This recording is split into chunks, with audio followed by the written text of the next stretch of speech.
Tamid was started 7 years ago with the mission of connecting American college students with Israel's economy, and especially with its startup culture. It has spread nationwide with 3 chapters in the Boston area. Joining me this morning are representatives of the local Tamid groups, David Danesh, the president of Tamid Boston University, Mirit Gendelman, president of Tamid Brandeis University, and Ben Pleat, director of consulting at Tamid Harvard University. Welcome to the 3 of you. Thanks for joining us this morning. Thanks for having us. So, I know something about Tamid, but I'm not sure that everyone in our audience already does. So will one of you share with us a little bit more about Tamid itself as an organization? Well, I guess just to start off, Tamid is an apolitical, a-religious organization. There's 24 chapters around the country. It started in Michigan in 2008. The 2 chapters after that were actually at Harvard and at Penn State University.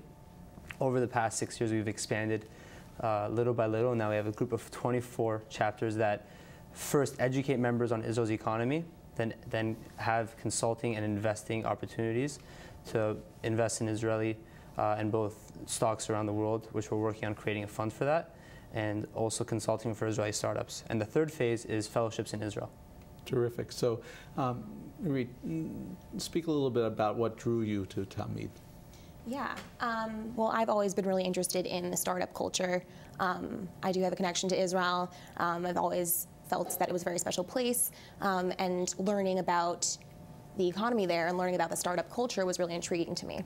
And so figuring out this unique outlet that I could take advantage of was really interesting to me. So I was really excited to take advantage of that. And Ben, I assume from your title that you're arranging a lot of these matches for Harvard students. Is that so? Exactly. So we're working with some pretty cool companies this semester. We're really excited about them. Some companies we're actually working with alongside NYU Tamid, which has been a really cool experience, especially because we get to interact with NYU chapter, which is actually growing very quickly. Our close friend Phil at NYU is doing an amazing job. But yeah, we're a lot of calls, a lot of conference calls, a lot of good work. So that's great. We're staying busy. And give us an idea, at BU, at Brandeis, at Harvard, how many folks are involved sort of on an annual basis? So the interesting thing is our chapter has about 26 members. We started about 20 months ago. And you'll hear right now that our chapter started at different times throughout the past few years. Great. Yeah, this is Brandeis's 4th year. And we have 5 different consulting groups with around 5 to 6 students in each consulting group. So yeah, the numbers are ranging differently. But yeah, we're really well established, and we're really excited about our upcoming semester. Cool. At Harvard? Yeah, so Harvard was actually in the 2nd batch of the Tamid chapter. So I think we're the 3rd chapter to be established. So we have some history, I guess. But so in terms of numbers, we have around 30 people who are actively involved with working on projects, anything from the fund to actually consulting for some pretty cool startups this semester. And the consultation, does that necessarily mean that folks will be making their way over to Israel to consult, or how does that work?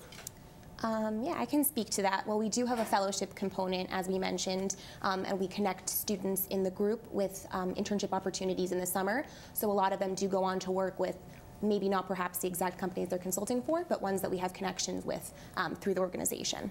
Right, and I actually was doing the fellowship this past summer, which was an amazing experience. Recommend it to anybody.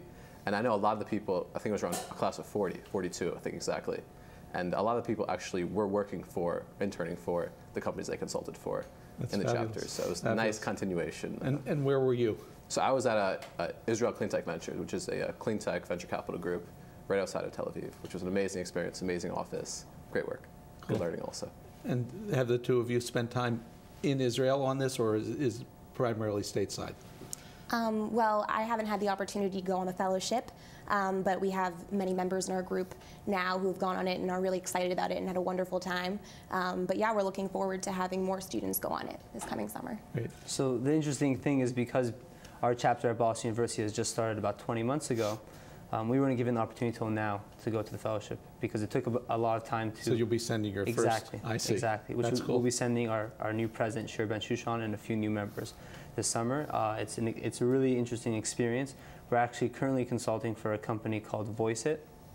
They have an office both in Boston and in Jerusalem, and we're thinking about potentially also interning in Jerusalem over the summer with them.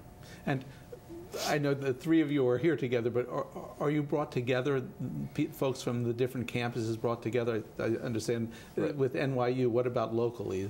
What happens? So I think the first time our three chapters got together was last November 19th, 2013. We had an event at Boston University with about 150 students. Cool. It was a real treat.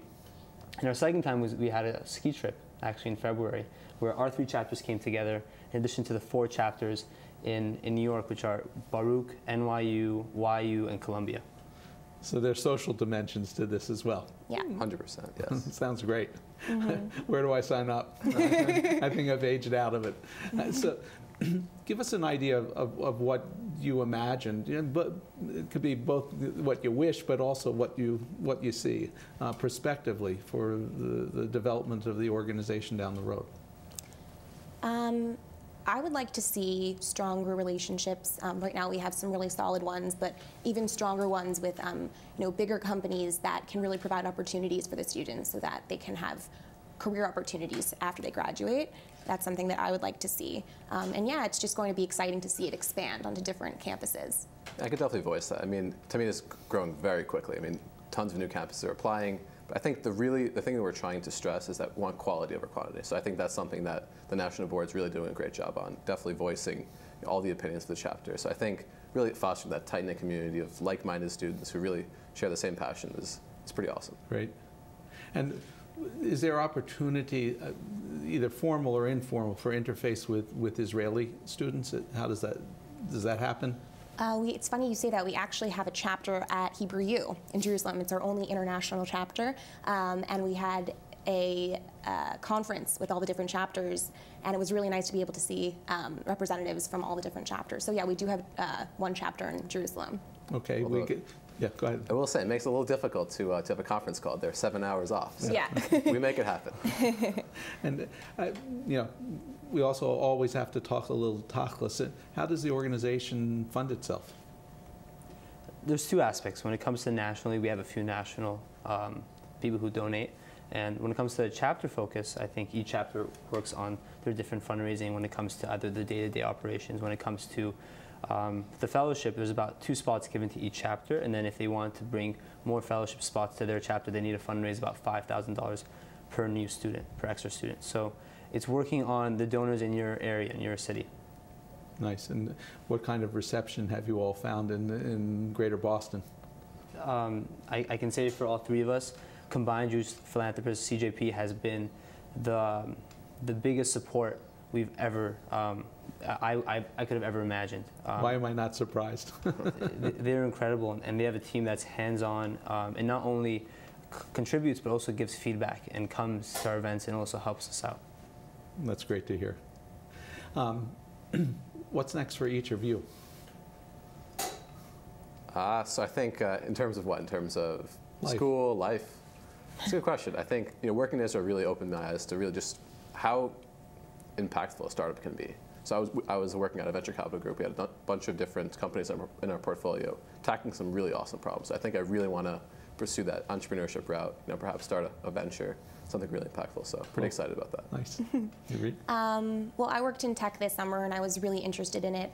And knowing that Israel is, the place to do tech, startup culture thriving, I'm looking forward to hopefully making my way over there at some point and continuing that legacy, continuing to do tech in some way.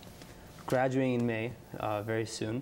I have a few options still open, but I hope to decide one very soon. If anyone has a job, please call me. Listen, it doesn't hurt to be on television. Of course. It's good PR. I want to thank you. This is exciting, refreshing, and I love the fact that this slant on relationship with Israel is really something unique. I want to commend all of you for the pioneering work that you're doing, because I don't care, none of the universities and colleges have been in it long enough for you to be anything other than pioneers in this venture. So thanks for coming. Thanks for having us. For more information, www.tamidgroup.org.